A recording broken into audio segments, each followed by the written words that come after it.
Good morning बच्चों, मयूर novels के YouTube channel पर आप सभी का स्वागत है।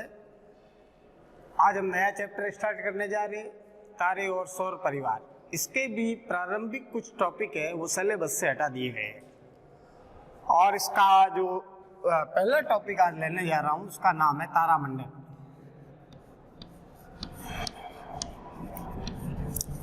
अंधेरी रात में आकाश के अंदर हमें अनगिनत तारे नजर आते हैं, लाखों करोड़ों की संख्या में। कुछ तारों की विशेष आकृतियां समूह के रूप में दिखाई देती है, जिनके कुछ चित्र आपकी किताब में दिए गए हैं, वो चित्र मैं बना रहा हूं।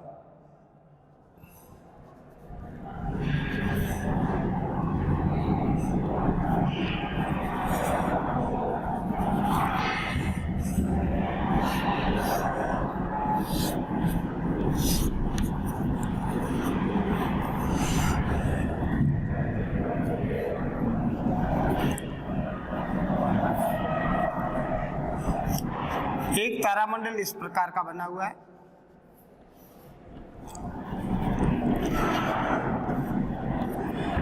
इसका नाम लिखा हुआ है ग्रेट बियर, जो सप्तऋषि का ही दूसरा नाम है। ये सप्तऋषि तारामंडल। एक तारामंडल इस प्रकार का दिया गया है।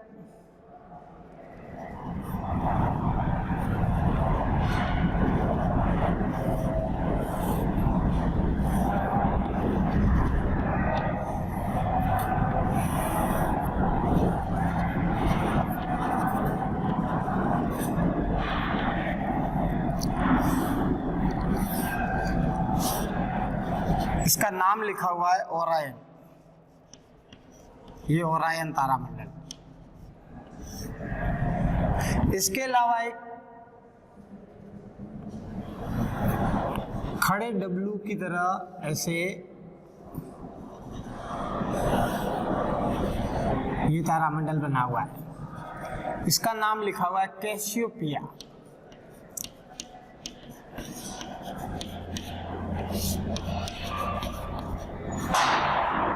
और एक और तारामंडल बना हुआ है जिसमें एक तारा है, फिर इधर से दो तारे बने हुए हैं, फिर थोड़ा दूर तीन तारे नजर आते हैं,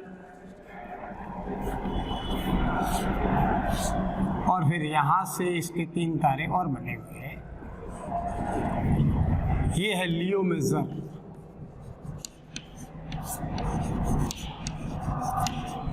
तो ये कुछ चित्र आपकी बुक में दिए गए हैं। वैसे तारे जो समूह बनाते हैं, उन समूहों में कुछ तारे ही नजर आते हैं और वो विशेष आकृतियां बनाते हैं। तारों का ऐसा समूह जो कोई विशिष्ट पैटर्न या पहचाने जाने योग्य आकृति बनाता है, उसे तारामंडल कहते हैं। आप सुन लो इसकी परिभाषा। तारों के वे समूह या वे आकृतियां जो पहचाने जाने योग्य होती है, उसे तारामंडल कहते हैं। प्राचीन समय के अंदर भी लोग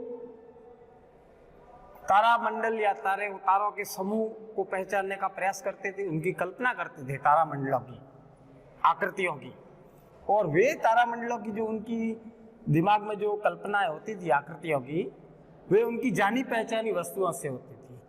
हम भी आकाश में तारामंडलों को देख सकते हैं, लेकिन हमें इतना पता होना चाहिए कि कौन सा तारामंडल कैसा दिखता है और वो आकाश में कहां दिखाई देता है, ये जानकारी होनी चाहिए। इन सभी तारामंडलों में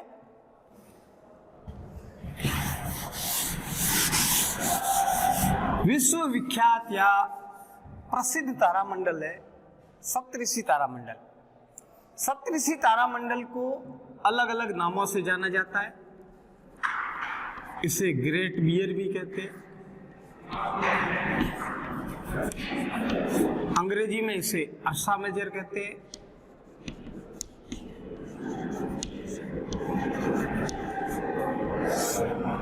और अमेरिका वगैरह देशों में इसको बिग डिपर भी कहते हैं। बिग डिपर बड़ी बड़ी कलछी या चम्मच जिससे पुराने समय के अंदर पानी वगैरह पीने में काम में लेते थे। इस तारामंडल के जो ये शुरू के 3 तारे होते हैं, ये उस कलछी की डंडी की तरह होते हैं। वैसे कलछी कैसी होती है, किताब में आपके चित्र बना हुआ है। ये इस टाइप का पानी पीने का एक उपकरण था कलछी पुराने टाइम के अंदर।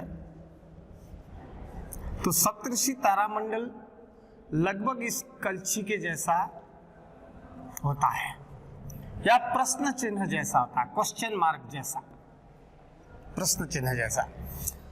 अब इस सप्तऋषि तारामंडल में कुछ 7 तारे होते हैं। उन 7 तारों में जो ये 3 तारे हैं,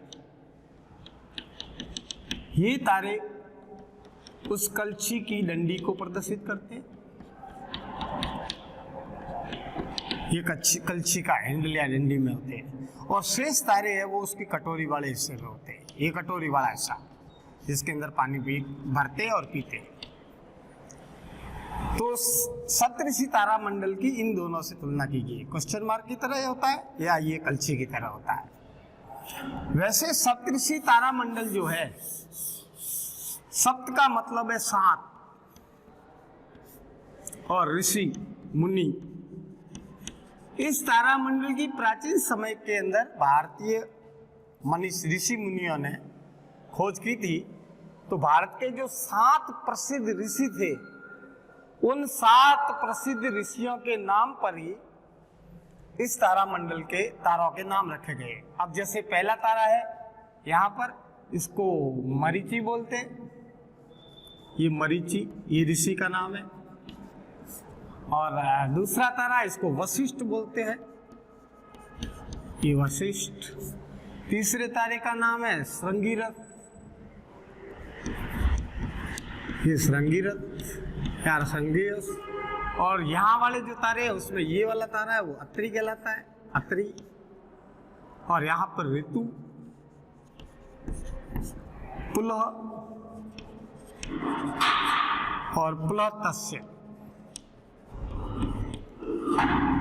तो ये भारत के 7 प्रसिद्ध ऋषि थे, और इन्हीं के नाम पर इसका नाम है वो सप्तऋषि तारामंडल रखा गया। और वैसे ये सप्तऋषि तारामंडल हमारे पुराणे के अंदर, तारामंडल का मतलब होता है नक्षत्र। तो वेदों के अंदर ग्रह नक्षत्रों के अध्ययन के लिए इन तारामंडलों का सहारा लिया जाता था। अब सप्तऋषि तारामंडल आकाश में, यदि हम अंधेरी रात में इसको देखेंगे तो यह तारामंडल अपना आकार नहीं बदलता, यानी इसकी आकृति है वो आकाश में समान रहती है। आकृति बिल्कुल समान रहती है, परिवर्तित नहीं होती है, बदलती नहीं है। लेकिन यह पूर्व से पश्चिम की ओर गति करता हुआ प्रतीत होता है, पूर्व से पश्चिम की ओर। और जैसा कि हम जानते हैं हमारी पृथ्वी पश्चिम से पूर्व की ओर घूमती है। तो ये तारामंडल जो है वो पूर्व से पश्चिम की ओर गति करता हुआ प्रतीत होता है। ऐसा लगता है कि ये तारामंडल गति कर रहा है, और वैसे गति नहीं करता है। ये क्रियाकलाप 17.6 के अंदर आपके दर्शाया हुआ है। अब इस सप्तऋषि तारामंडल की सहायता से ध्रुव तारे की दिशा कैसे ज्ञात करेंगे, ये अगले क्रियाकलाप में आपके दिया हुआ है 17.7 के अंदर। वापस में ये सप्तऋषि तारामंडल की सहायता से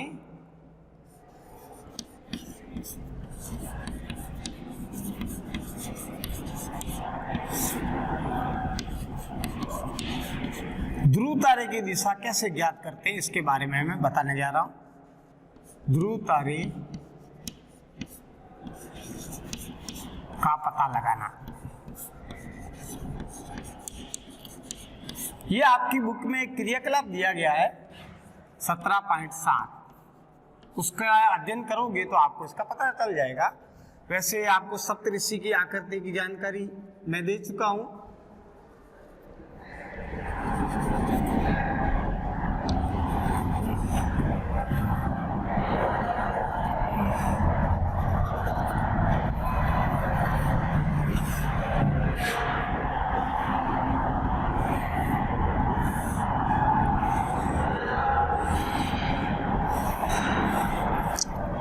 इसकी सहायता से हम ध्रुव तारे की स्थिति का पता कैसे लगा सकते हैं?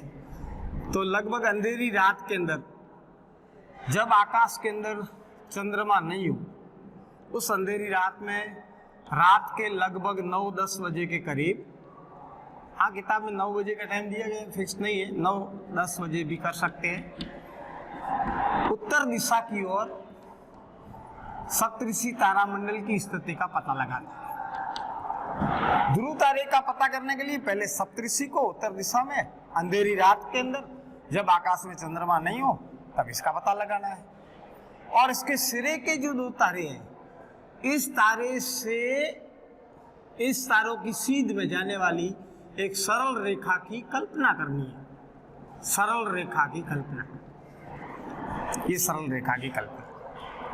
अब इस सरल रेखा की जो दूरी है वो इन 2 तारों के बीच की जो दूरी है इसकी 5 गुनी होनी चाहिए।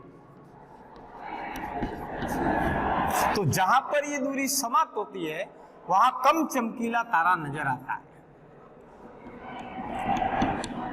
ये ध्रुव तारा है। और जैसा कि हम जानते हैं ध्रुव तारा सदैव आकाश के अंदर उत्तर दिशा के अंदर ही दिखाई देता है और एक ही स्थान पर दिखाई देता है। इसका भी एक कारण है, ध्रुव तारे का जो घूर्णन अक्ष है वो पृथ्वी के घूर्णन अक्ष के अनुदिश होता है, इसलिए हमें वो ध्रुव तारा पृथ्वी से या धरती से देखने पर हमेशा उत्तर दिशा में दिखाई देता है। अब सप्तऋषि मंडल है वो इस ध्रुव तारे की परिक्रमा करता है। तो सप्तऋषि, ये क्रियाकलाप आगे अगला आ रहा है 17.8।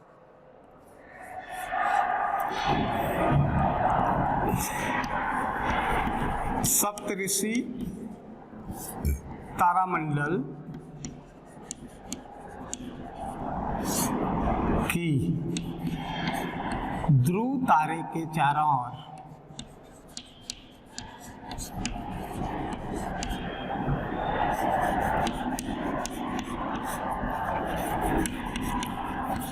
परिक्रमा। इसमें भी किताब के अंदर आपकी 4 स्थितियां बताई गई है। ये बीच में मान लो ये ध्रुव तारा है, एक स्थिति सप्तऋषि की यहां बताई गई है,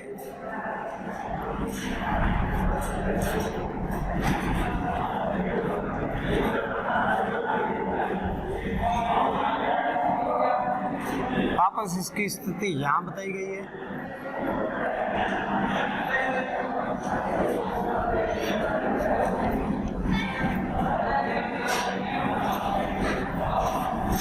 वापस इसकी स्थिति यहां बताई गई है,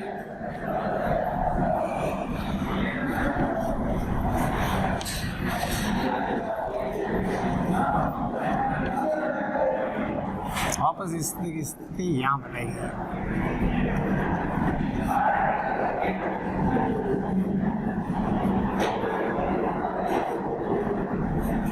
ये 4 स्थितियां हम बताई गई है। ये पूर्व से पश्चिम की ओर गति करता हुआ नजर आता है।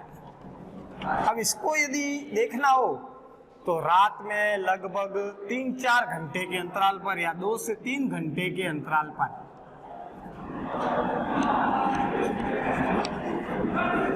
अंतराल या गैप पर हम सप्तऋषि तारामंडल को देखते हैं। 3-3 घंटे बाद देखते हैं तो इसकी स्थिति बदलती रहती है पूर्व से पश्चिम की ओर। कभी यहाँ होती है, कभी यहाँ होती है, कभी यहाँ होती है, कभी यहाँ होती है। यानी सप्तऋषि मंडल है, तारामंडल, वो ध्रुव तारे की परिक्रमा करता है। और वैसे मैं बता दूं, सप्तऋषि तारामंडल के साथ साथ सभी तारे भी ध्रुव तारे की परिक्रमा करते हुए प्रतीत होते हैं या लगते हैं। ऐसा महसूस होता है कि सभी ये परिक्रमा कर रहे हैं ध्रुव तारे की। अच्छा, ध्रुव तारा हमेशा उत्तरी गोलार्ध में ही नजर आता है। उत्तरी गोलार्ध, पृथ्वी के 2 गोलार्धों के बारे में हम जानते हैं, उत्तरी गोलार्ध और दक्षिण गोलार्ध। तो सप्तऋषि तारामंडल जो है और ध्रुव तारा है, ये हमेशा उत्तरी गोलार्ध में ही नजर आता है, दक्षिणी गोलार्ध में नहीं। सप्तऋषि तारामंडल के अलावा कुछ और तारामंडल भी है जिन्हें हम केवल उत्तरी गोलार्ध में ही देख सकते हैं, दक्षिणी गोलार्ध में नहीं देख सकते हैं। और इसके अलावा जो अन्य तारामंडल के डायग्राम या चित्र मैंने बनाए हैं, उसमें सेकंड नंबर पर जो तारामंडल आ रहा है उसका नाम है ओरायन। ओरायन तारामंडल या कैसियोपिया तारामंडल या लियो मेजर तारामंडल की संरचनाएं और उनकी विशेषताओं के बारे में हम अगले टॉपिक में लेंगे। धन्यवाद।